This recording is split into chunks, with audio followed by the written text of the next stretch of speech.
सनातनी परंपरा और डार्विन का विकासवाद में भिन्नता है। जहाँ डार्विन का विकास का क्रम दिखाता है, सनातनी परंपरा में जो जीव जिस परंपरा में है उसी परंपरा में ही पैदा हुआ था और आगे बढ़ रहा है। प्रथम पुरुष महाराजा मनु और प्रथम महिला महारानी शतरूपा, ये स्वयं बहु है, ये स्वयं पैदा हुए हैं, अयोनिज है। ब्रह्मा अपने विवेक से, बल से, बुद्धि से इनको पैदा करता है।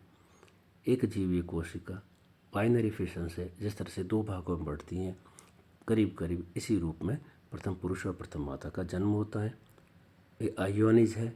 इसके पश्चात योनिज रूप में धर्म शुरू होता है। ये प्रथम पुरुष और प्रथम माता अपनी संतानें पैदा करती हैं।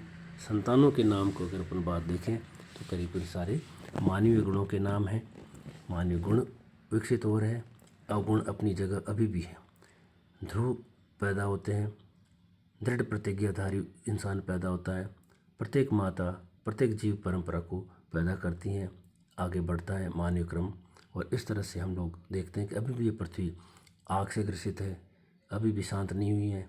मुनि और आते हैं, वैश्वानर को समुद्र के अंदर स्थापित करते हैं। आज भी पृथ्वी को अपन देखते हैं, रेगिस्तानी इलाकों में उबड़ खाबड़ है, खेती के लायक नहीं है।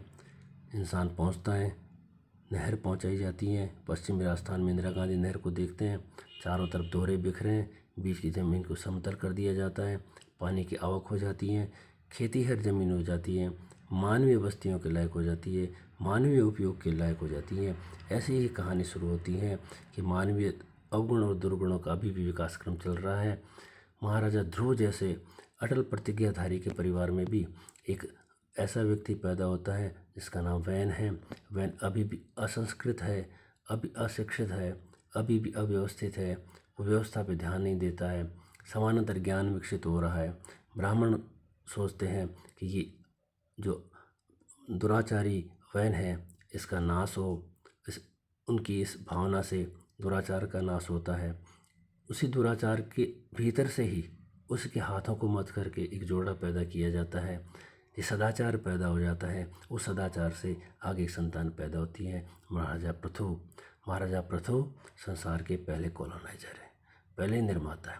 पृथु को जब प्रजा आके कहती है कि महाराज ये पृथ्वी हमें अन्न नहीं देती है, हमें धन नहीं देती है, हमें कुछ नहीं देती है, तो ये महाराजा मनु इसको ये देखते हैं कि पृथ्वी ये बिल्कुल गौ के समान है, गाय के समान है, इसके पास बहुत कुछ है, बहुत कुछ देने को है, ज्ञान भी इसी में है, धन भी इसी में है, जितने भी विधाएं हैं इसी के अंदर समाहित हैं, दुर्गुण भी इसी में ही है, सगुण भी इसी में है।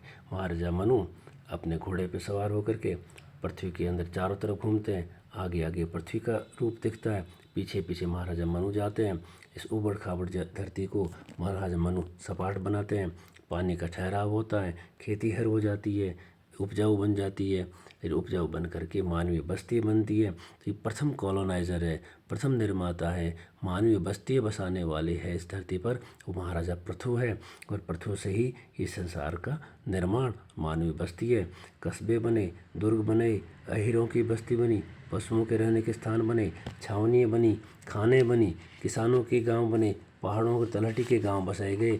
इस तरह से महाराजा पृथु ने ये पृथ्वी का विकास किया, पृथ्वी को निर्माण में, पृथ्वी को संयमित करने में अपना योगदान दिया। श्रीमद् भागवत के चतुर्थ स्कंद में अपने को एक कहानी मिलती है, महाराजा पृथु इस पृथ्वी का दोहन करते हैं। आज भी पृथ्वी का दोहन किया जाता है। भले आदमी सगुणों का करते हैं, बुरे लोग दुर्गुणों का आज भी दोहन करते हैं। ये निरंतरता तब से चली आ रही है जब से प्रथम मानव इस धरती पर आए थे। जब इसके दोहन किया जाता है, दोहन करने के लिए 3 चीज़ चाहिए होती हैं।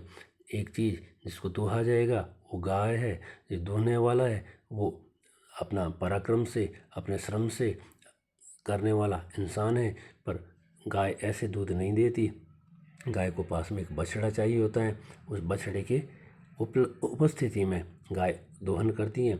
तो इसी तरह से इस पृथ्वी का मंगल और अमंगल दोनों दूहे गए हैं। दूहने में महाराजा मनु हैं वो क्या कर रहे हैं, स्वयं भाव मनु को बछड़ा बनाते हैं और अपने हाथ से समस्त धान्यों को दूह लेते हैं। पृथु के समान अन्य विज्ञजन भी सब जगह से सहार ग्रहण कर लेते हैं। अतः उन्होंने भी पृथ्वी जी के द्वारा वश में की हुई वसुंधरा से अपनी अपनी अभिष्ट वस्तुएं दूह ली हैं। ऋषियों ने क्या किया, बृहस्पति जी को बछड़ा बनाया और वाणी को दूहा। देवताओं ने इंद्र को बछड़ा बनाया और स्वर्ण पात्र में अमृत, मनोबल और इंद्रिय बल को दूहा। दैत्य दानों ने असुर श्रेष्ठ प्रहलाद जी को अपना वस्त्र बनाया और लोहे के पात्र में मदिरा को किया है। और वैसे ही अप्सराओं ने विश्वासुन को बछड़ा बनाकर कमल रूप पात्र में संगीत, माधुर्य और सौंदर्य को दूहा है।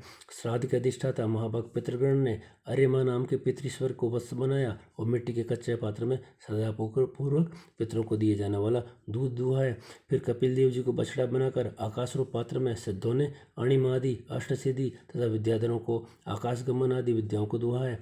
किम पुरुष आदि अन्य महावीरों ने मय दानव को बछड़ा बनाया और अंतर्ध्यान होना, विचित्र रूप धारण कर लेना आदि संकल्पीय मायाओं को दुग्ध रूप में दूहा है।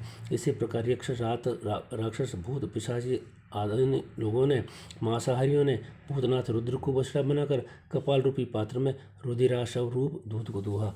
बिना फन वाले सांप, नाग और बिच्छू आदि विषलों ने उन्हें विष को दूहा है। पशुओं ने अपने लिए तृण को दूहा है और बड़ी दाढ़ वाले मांस भक्षी जीवों ने कच्चा मांस दूहा है।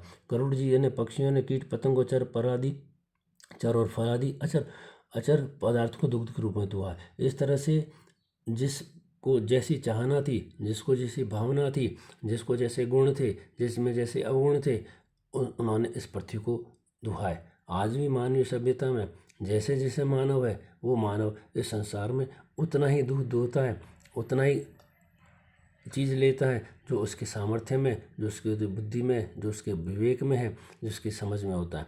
शराबी आज भी इस पृथ्वी से शराब लेता है और जिसको अमृत लेना होता है वो अमृत लेता है, जिसको कचरा फैलाना होता है वो कचरा फैलाता है और जिसको सफाई करनी होती है सफाई करता है। इस तरह से ये जो विकास का क्रम है, ये विकास का क्रम, मानवीय विकास का क्रम सनातन के अंदर डार्विन विकासवाद से भिन्न है और यही हमारा विकास आज भी देखने को मिलता है।